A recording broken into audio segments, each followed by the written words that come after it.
Public ఇప్పుడు మా రాముల తాత చేయాలి కదా, మరి మూత వారి ఇయ్యాలే మీరు ముంగటేసుకున్నాడో పిలుద్దాం. ఓ తాత ఏం చేస్తున్నావే? ఎసంటి మాలత అయిపోయా కదరా నా బతుకుల మన్ను గొట్ట. పట్నంలో ఉన్నప్పుడు మంచి మంచి బట్టలు వేసుకొని మంచితోటి తిరుగుతుంటి, కానీ వీడికి వచ్చిన కారణించాలి నా బతుకంతా ఈ బోలు దోముడితోటే సరిపోతుంది. తోముతానా నేను దోముతూనే ఉంటా, నువ్వు పొయ్యి మీద మసి రుద్దుకుంటూనే ఉండు. అయ్యో ఏమైందే తాత? బోళ్ళు బొచ్చలు నువ్వు దోముతున్నావు, ముసలి ఏడికి పోయిందే? ఏమని చెప్పాలే ముసల్దాని కథ. ఇన్నొద్దులు పచారాలకు వచ్చిన లీడర్లు ఆ పనోటి ఈ పనోటి చేసిరి. ఇక ఇయ్యాడితోటి పచారాలు అయిపోయినాయి కదా, ఇక అలవాటుకు ఇవాళ బోళ్ళు బొచ్చలు దోమేయాలంటే దానికి చేయబుద్ధి అవుతలేదట. అందుకే ఈ బోళ్ళు బొచ్చలు నా మెడకు పడ్డాయి. నేను చేయనంటే అది కూడి పెట్టకుండా ఇంత వచ్చేట్టున్నది దాన్ని వచ్చమ్మా అన్నగొట్ట. నీకు వచ్చిన కట్టం పగోనికి కూడా రావద్దే తాత. పగోని ముచ్చట పక్కకు పెట్టు, కానీ నువ్వేందే పావు కిలంతా మేకప్ రుద్దుకొని ఆయన కూర్చొని వార్తలు చదువుకుంటా కూర్చున్నావు. ఓటేసేందుకు రావానే? వత్త తీయరా అదే నిమ్మలంగా. ఈ ఎండలను చూస్తేనేమో దంచి కొడుతున్నాయి, యువతలకి ఎట్లా వెళ్ళాలనా అని చూస్తున్నా. యొక్క గంజ అందుకొని చంపితే గుంజకు నెరవాలే గుజ్జెలుగు పాదాలదానా. చదువుకున్నావు కాదే, మందికి మంచి ముచ్చట్లు చెప్పే వార్తలు చెప్పే కొలువు చేస్తాను కాదే. 10 మంది దగ్గరికి పోయి ఓటు ఏందో చెప్పాల్సిన దానివి. నాకు ఎండ కొడుతుంది, ఈ ఎండలో బయటికి వెళ్ళాలంటే భయం అవుతుంది అని తిప్పులాడుతాను. కొద్దిగానైనా బుద్ధి పెట్టలేదు అని నీకు దేవుడు. మళ్ళీ ఇంకేమో ముచ్చట చెప్తాను. అరే రే ముచ్చటేందో పురాగా చెప్పేదాకా కూడా ఆగవా ముసలోడా? ఎండ బాగా కొడుతున్నది కాబట్టి పొద్దుండంగా బయలుదేరలేదు. ఆదివారం మాపటల్ల వరకు బస్ ఎక్కి ఊరికి వస్తా అని చెప్పబోతున్నా. అంతల్లనే తిట్ల దండకం అందుకుంటేవి. అందుకోనా మరి గిట్లనే నీ దగ్గర కొంతమంది తలకు మాసిన వాళ్ళు ఈ ఎండ భయానికి ఓటేసేందుకు వత్తరో రారో అని అధికారులు ఆ ఓట్లేసే స్టేషన్ల కాడ మంచి మంచిగా చల్లటి సల్వ పందిళ్ళు తాగేటందుకు చల్లటి నీళ్లు కూడా పెడతారట. ఎరికేనా? అవునవునే తాత, దేశం అనుగడ అనేది మనం వేసే ఓటు మీదనే ఆధారపడి ఉంటది. కాబట్టి ప్రతి పౌరుడు తప్పకుండా తమ ఓటు హక్కును వినియోగించుకోవాలి. 5 ఏళ్ళకొక పారి మనకున్న ఓటు అనే ఆయుధాన్ని వినియోగించుకోవాల్సిన సమయం. కాబట్టి దేశంలో ఉన్న ప్రతి ఒక్క పౌరుడు తమ యొక్క ఓటు అనే ఆయుధాన్ని ఖచ్చితంగా ఉపయోగించాలి, ఓటేసేందుకు రావాలి.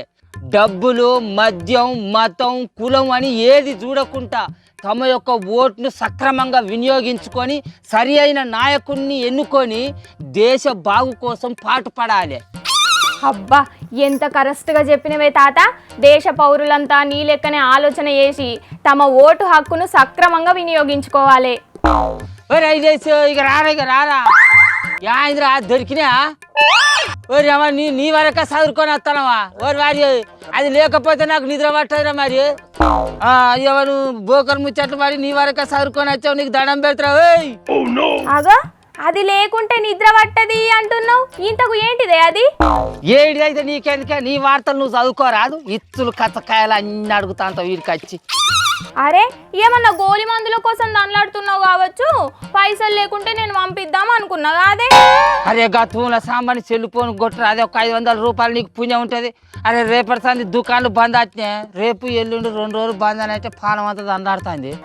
అగో మందుల షాపులు ఎప్పటికి తెరిసే ఉంటాయి కాదే, రేపు బంద్ అవుడేందే? నువ్వు అనుకునే మందుల షాపులు కాదు, నేను తాగే మందు బరండి షాపులు బంద్ ఉంటాయట కదా 2 వద్దులు. అందుకే ఓ 2 కోటాలు పట్టుకొచ్చుకుందాం అని బరాండి షాపుకి పోతే ఓరి అక్క ఊరు పొడుగుతున్నది లైన్ ఇక్కడి నుంచి అక్కడ దాకా. ఇక ఆ తొక్కిసలాటలో నేనేం తీసుకొచ్చుకుంటా రావే అని చెప్పేసి అని వాడు ఐలేసి గాడు అన్నాడు. మరి వాడు పట్టుకొస్తా అని పోతాడు బోకరోడు, మరి పట్టుకొస్తాడో అటే పీక్తాడో. ఓ నీ అన్నాలంలా మన్నువాడ ముసలోడా, మందంటే నేనేదో రోగానికో రొంపుకో పనికొచ్చే మందు అనుకున్నా కాదు ముసలోడా. ఆ మందుకైతే నేను పైసలు అయితే అస్సలే పంపియ్యా.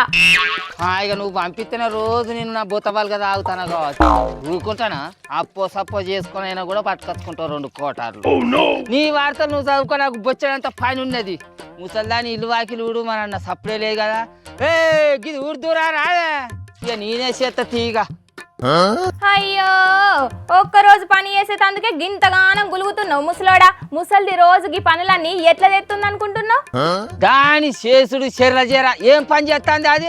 రోజు పొద్దుగాల లేచి ఇల్లు వాకిలు ఊరుతుంది, నేను అలుకు చల్లాలి. అది బోళ్ళు బొచ్చలు దోముతుంది, నేను అడగాలి. నేను కూరగాయలు కోస్తే ఆమె కూరలు వండుతుంది. ఆమె ఆట చేస్తుంది. ఇక ఆమె చేస్తా అంటే నేను రికాం కూర్చొని తిని పంటన కావచ్చు. ఎప్పుడు చూడు దాన్ని వెనకేసుకొస్తారు కానీ నన్ను వెనకేసుకొచ్చింది అరే పీకి నిచ్చలి. అరే ఇది ఏ సప్పు లేదు. ఏయ్ అరే ఏ సప్పుడు చేయవేంది? గీ వాకిలను ఉర్దు రావే రానా మరి గంజ అనుకొని సంత మరి. సరే నేనే చేసుకుంటా తీయ కొడుకో. ఏ పో ముసలాడా చూసిండ్రా అనుల్లా లీడర్ల ప్రచారం ఇయ్యల్లడితోని ఒడిచింది కదా. ఇక ఎవ్వరు ఇంటి మొఖాన వత్తలేరని రంది పడుతున్నాడు మా తాత. ఇక సుమారమే ఎలక్షన్లు ఉన్నాయి కాబట్టి అందరూ తప్పకుండా ఓటేయుండ్రి ఏమంటున్నాం. ఈ ఛాన్స్ ఇప్పుడు పోతే మళ్ళీ 5 ఏళ్ళ దాకా దొరకది.